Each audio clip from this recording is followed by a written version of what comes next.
The Batman is finally coming to theaters this weekend, and this moody thriller delivers when it comes to all of the things that it promised in the trailers. Is it a Batman movie? Yes. Is it dark and moody? Yes. And with a number of great performances and a masterful direction by Matt Reeves, this movie delivers in spades. When it comes to performances, you have to talk about Robert Pattinson first as Bruce Wayne and Batman. He delivers on all the aspects of Batman that you expect to show up. He's physically intimidating when he's in the suit. He broods very well, but we all knew that already. But he also brings this sadness that we have not seen in the character, I feel, for a long time.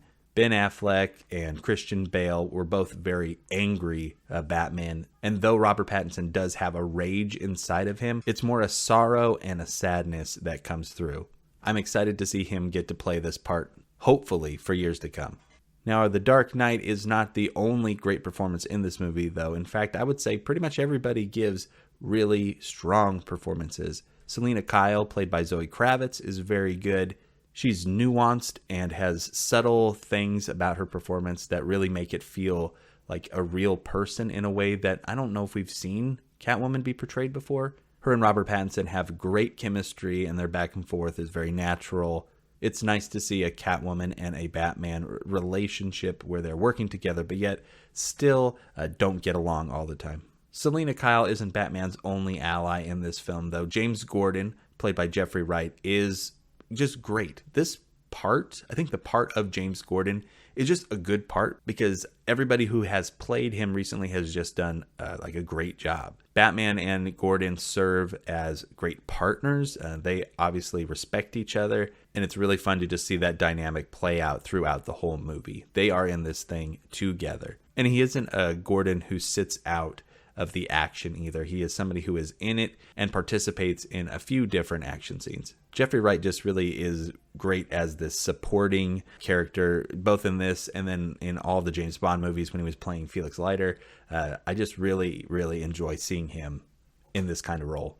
And then rounding out the heroes of our movie is Alfred Pennyworth, played by Andy Serkis. This is a far more intimidating Alfred than any that we've seen in movies so far. And Andy Serkis continues to prove that he's not just some motion capture, one-trick pony. He can act in any kind of role that you put him in, and he is just good in it. But of course, Gotham City isn't just full of heroes. There are plenty of villains to go around as well. Carmine Falcone, played by John Turturro, brings confidence and intimidation to this part, where you look at John Turturro and you might not think he's a very threatening person because we've all seen him in different comedic roles. But in this part, he definitely is somebody you need to be looking out for because you know that he is dangerous. Colin Farrell is unrecognizable as Oswald Cobblepot, the Penguin, or they call him Oz in this movie. There's only a couple lines even in the entire film where you can kind of hear his accent come through. Most of the time, it's pretty flawless. He's probably the most fun performance that there is in the film, but he is just really, really good. And then rounding out the rogues gallery of this film is the Riddler, played by Paul Dano. And I don't want you to take this the wrong way, but for me, the Riddler was kind of the low part of the movie. Not to say he was bad, because I do think the whole movie is very good, but there were just a couple moments where I wasn't necessarily buying 100% what was coming across on the screen. Not enough to take me out of the movie or to think that it was bad, but just enough to think, I don't know if that's the direction that I wanted this to go. Not to say that it has to go the way I want it to go to be good, because there were plenty of surprises in this movie that worked out in its favor. I almost hesitate even saying anything that could sound negative about it, because I do think Paul Dano has a good performance in this movie. I'm sure a lot of people are going to look at this performance and find a lot to admire in it.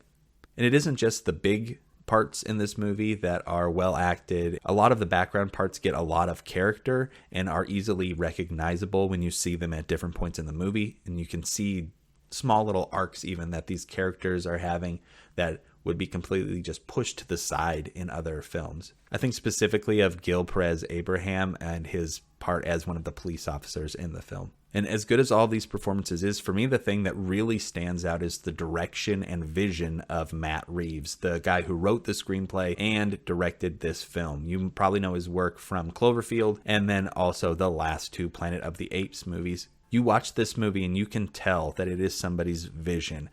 His staging of shots is obviously planned out, and he has this vision that he is trying to get across, and he gets it across well. You can tell that they were not giving him a bunch of notes of what he had to do. In a similar way that James Gunn's movies are good because he just gets to make the movies that he wants to make at this point, Matt Reeves is the same way. If he just gets to keep making Batman movies like this, I am going to be excited. The action scenes in this movie don't disappoint.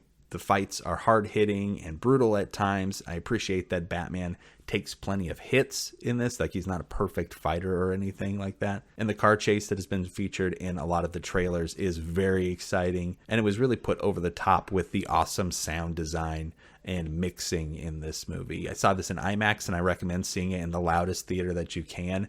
You feel every punch, and every gunshot just shakes your bones, and especially when the Batmobile is on screen, it is just a thunderous sound that lets you feel how powerful it is. And all of these elements fit perfectly into the story that they're telling, which has lots of twists and turns, as well as big spectacle moments that will probably have your crowd cheering and when you see this movie this weekend. But one of the things I appreciate the most out of The Batman is the fact that, unlike a lot of blockbusters, it feels like this movie actually has something to say, like a message that it wants to get across. And not just any message, but a message that I was happy to see being said by this character that means so much to me and to so many other people. If you couldn't tell already, I'm going to highly recommend you go and watch The Batman. See it this weekend so things don't get spoiled for you. See it in an IMAX if that's possible. I think it would definitely be worth the extra money. I'm definitely going to try to go see it again as soon as I can. Just know that this movie really does push the PG-13 rating, so unless your kids can handle some pretty heavy stuff, I might say that this is a good one for them to sit out of. But for everybody else, I hope you go and enjoy The Batman. If you've seen it, let me know below. I'm probably going to share some spoiler thoughts this weekend, so watch out for that video too. If this review was helpful for you, don't forget to like and subscribe. I appreciate you checking us out. Have a good day, and we'll see you next time.